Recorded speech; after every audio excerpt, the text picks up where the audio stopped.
জাতিৰ হৈ আমাৰ ৰাজবংশী জাতিৰ হৈ এজন কোৱা নেতাই ইমান বেয়া ঘৃণনীয় কাম এটা কৰিব পাৰিছে তাৰ কাৰণে আমি দুখ প্ৰকাশ কৰিছোঁ। তেখেতে এখন সমাজক বদনাম কৰিছে, এখন গাঁও অঞ্চলক বদনাম কৰিছে। এই বদনামৰ পৰা যাতে তেওঁলোকে আমাক যি লজ্জিত কৰিছিল এজন শিল্পী গোটেই অসমবাসী গম পাইছে। গতিকে তেখেতে ভাকৰিভিটা ৰাইজৰ ওচৰত, ভাকৰিভিটাবাসী বিহু সমিতিৰ ওচৰত এটা ক্ষমা খুজিব লাগে। আমি জুবিন গাৰ্গক এজন শিল্পী হিচাপে জানো, আমি শিল্পী হিচাপে তেওঁক নিমন্ত্ৰণ কৰিছিলোঁ। গতিকে এজন গায়ক হিচাপে তেওঁক আমি ভাল পাওঁ, গোটেই অসমৰ ৰাইজে ভাল পায়। উক্ত যি কথা কৈছে তাৰ কাৰণে আমাৰ ওচৰত তেখেতে ক্ষমা বিচাৰিব লাগে, কাৰণ এই কথাটো আমি মানি ল'ব পৰা নাই। 2007 চনত ভাকৰিভিটা ৰঙালী বিহু সন্মিলনীৰ সাংস্কৃতিক সন্ধিয়াত অসমৰ জনপ্ৰিয় কণ্ঠশিল্পী জুবিন গাৰ্গক আমি আমন্ত্ৰণ কৰি আনিছিলোঁ। জুবিন গাৰ্গক সেই জুবিন গাৰ্গে গান গাই থকা অৱস্থাত আমাৰ জুবিন গাৰ্গৰ গাড়ীত কোনোবাই শিল দলিয়াইছিল। তেওঁৰ গাড়ীৰ বাওঁফালৰ গ্লাছখন ভাঙি দিছিলে। এটা অপ্ৰীতিকৰ পৰিস্থিতিৰ সৃষ্টি হৈছিল। আমি বিহু সমিতি বা আমি ভাকৰিভিটাবাসী ৰাইজে তেতিয়ালৈকে আমি ধৰিব পৰা নাছিলোঁ যে কোন দুৰ্বৃত্তই এই কামটো কৰিলে, যে আমাৰ ভাকৰিভিটা বা বিহু সমিতিত এটা বদনাম হ'ল। আমি লাজ পাইছোঁ গোটেই গাঁওখনত বা সমিতিয়ে, কিন্তু আমি গমেই পোৱা নাছিলোঁ যে দুৰ্বৃত্ত কোনে কৰিলে ইমান ভিৰৰ মাজত। যোৱাকালি ছ'চিয়েল মিডিয়া যোগে আমি গম পালোঁ যে আক্ৰাচুৰ, সেই সময়ৰ আক্ৰাচুৰ সভাপতি বিশ্বজিৎ ৰায়ে আমাৰ এই বিহুতলীত যিটো অঘটন ঘটাইছিল তেখেতে নিজ মুখে স্বীকাৰ কৰিছে। তেওঁ এখন বিহু মঞ্চত তেওঁ নিজে কৈছে। গতিকে এই কথাখিনি জানিব পাৰি আমি বিহু সমিতিৰ বিষয়ববীয়াসকল বা গাঁৱৰ আমাৰ ভাকৰিভিটাবাসীৰ মাজত এটা বিভিন্ন ধৰণৰ প্ৰতিক্ৰিয়াৰ সৃষ্টি হৈছে। খুব যে আমাৰ গাঁৱত ইমান এটা সংগঠনৰ নেতা হৈ যদি এই ধৰণৰ অঘটন কৰে, ইমান নিকৃষ্ট কাম কৰে, গতিকে আমি এই ঘটনাটো হোৱাৰ পিছত আমি যে লজ্জিত হৈছোঁ, এতিয়াহে আমি তাৰ কাৰণে তেওঁক ধিক্কাৰ জনাইছোঁ, নিন্দা জনাইছোঁ।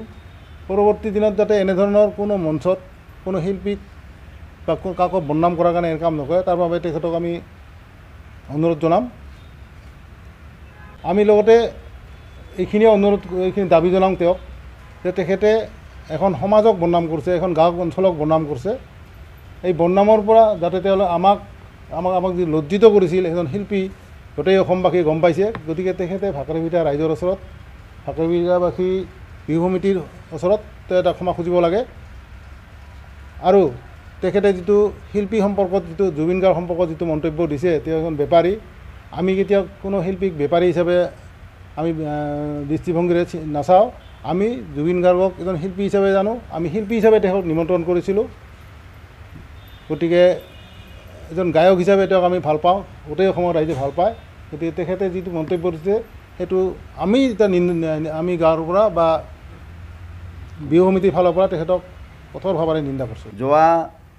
কালি আমি এখন ভিডিঅ'ত আপোনালোকৰ জৰিয়তে গম পাইছোঁ যে আমাৰ তথাকথিত নেতা বিশ্বজিৎ ৰায় ডাঙৰীয়াই তেখেতে আমাৰ ভাকৰিভিটা ৰঙালী বিহু সম্পৰ্কত বা ভাকৰিভিটাবাসীৰ সম্পৰ্কত যিখন বিহু হৈ গৈছিল 2007 চনত, সেই সম্পৰ্কত তেওঁ এটা বিশেষ মন্তব্য কৰিছিল। জুবিন গাৰ্গ মহোদয়ৰ হাৰ্টথ্ৰব জুবিন গাৰ্গ মহোদয়ৰ গায়ক তেখেতৰ সাংস্কৃতিক সন্ধিয়া আছে সেই সম্পৰ্কত। গতিকে সেই সম্পৰ্কত আমাৰ কমিটিৰ ফালৰ পৰা আমি কিছুমান কথা ক'ম আপোনালোকক। গতিকে এই ঘটনাটো ঘটিছিল আজিৰ পৰা মোটামুটি 18 বছৰ আগতে। গতিকে 18 বছৰ আগত যিখিনি সময়ত ঘটনাটো ঘটিছিল, সেইখিনি সময়ত এটা ভাল পৰিৱেশ আছিল। আজি 1981 চনৰ পৰা আমাৰ এইখন বিহু ইষ্টাব্লিছ হোৱা বিহু।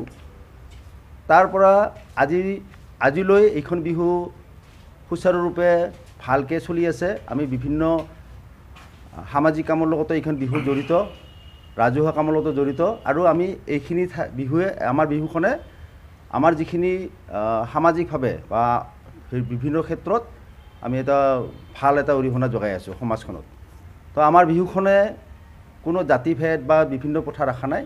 আমি অসমীয়াৰ বাপতিসাহোন বিহুটো সদায় সসন্মানে জীয়াই ৰখাৰ চেষ্টা কৰিছোঁ আৰু জীয়াই আছোঁ আৰু ভৱিষ্যতে ৰাখিম। তো আমি যিখিনি সেই তেওঁ যিটো কথা ক'লে যোৱা আমি আপোনালোকৰ জৰিয়তে যিটো গম পালোঁ বোলে শিলগুটি দলীয় বা বিভিন্ন কাৰণত ছ'চিয়েল মিডিয়াৰ জৰিয়তে বা তেখেতে কৈছে, এইখিনি আমি ইমান দিনে এটা কথা ভাবি আছিলোঁ কোনোবা দুৰ্বৃত্তই এই ঘটনাটো ঘটাইছে। তাৰ কাৰণে আমি ইমান দিনে আমাৰ ভাকাৰিতাবাসী ৰাইজে আমি বিহু কমিটিয়ে লজ্জানত অনুভৱ কৰি আহিছিলোঁ। কিন্তু তেওঁ কোৱাৰ পিছত আমি এটা অনুভৱ কৰিলোঁ, তেখেতৰ নিচিনা এজন তথাকথিত নেতাই তেখেতৰ নিচিনা তথাকথিত নেতা আৰু তেখেতৰ নিচিনা জাতিৰ হৈ আমাৰ ৰাজবংশী জাতিৰ হৈ এজন কোৱা নেতাই ইমান বেয়া ঘৃণনীয় কাম এটা কৰিব পাৰিছে। তাৰ কাৰণে আমি দুখ প্ৰকাশ কৰিছোঁ আৰু লগতে তেখেতক আমি আমাৰ ফালৰ পৰা কমিটিৰ ফালৰ পৰা ধিক্কাৰো দিছোঁ, নিন্দাও কৰিছোঁ। লগতে আমি আমাৰ এই বিহুখনে সদায় শিল্পীক সন্মান দি আহিছে আৰু সন্মান দি যাব। আমি যিমান কেইজন আমাৰ ইয়াতে ডাঙৰ ডাঙৰ শিল্পী আহিছে, এইবাৰো পাপৰি গগৈ বাইদেউ আহিছিল, তাৰপিছত আমাৰ ফুকন বড়ো আহিছিল, তেখেতসকলক আমি ভালদৰে আমাৰ যি কমিটিৰ ফালৰ পৰা যিমান দূৰ সম্ভৱ আমি তেখেতসকলক ভাল ব্যৱহাৰ কৰি বা ভাল হেৰিৰে অভ্যৰ্থনা কৰি আমি তেখেতক বিদায় দিছোঁ।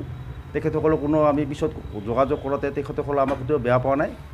কিন্তু সেই ঘটনাটোৰ পিছত আমি এটা মানে অনুভৱ হৈছিল বোলে আমাৰ খানি কলিমা লাগিল। কিন্তু সেই কলিমা লগা গাঁওখনত আমাৰ গাঁও অঞ্চলৰ বা আমাৰ বিহু কমিটিক যি কলিমা সানিছে, তেখেতে যি ইচ্ছাকৃতভাৱে তেওঁ যিটো কৰিছে, তাৰ কাৰণে আকৌ এবাৰ তেখেতক আমি নিন্দা দিছোঁ।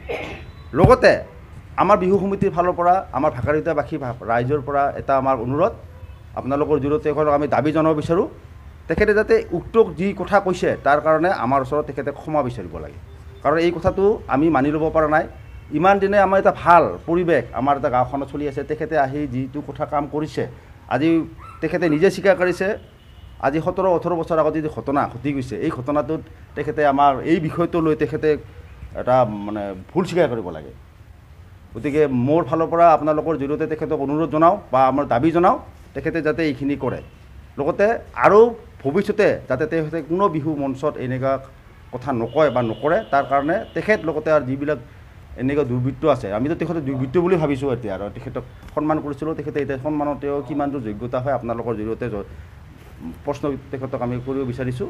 লগতে আমি আমাৰ প্ৰতি যি সন্মানীয় শিল্পীসকল বা জুবিন দা আছে, তেখেতসকল আমাৰ সমিতিৰ ফালৰ পৰা এতিয়া আপুনিও গম পাইছে, আমি আচলতে আপুনি যদি কিবা কাৰণত আমাৰ প্ৰতি বেয়া ধাৰণা এটা আছিল ভাকাৰিবিদা বিহু সমিতি বা ভাকাৰিবিদা বাকী ৰাইজৰ প্ৰতি, গতিকে আপুনিও বেয়া পাব নালাগে। আমি তাৰ কাৰণে খুব দুখিত।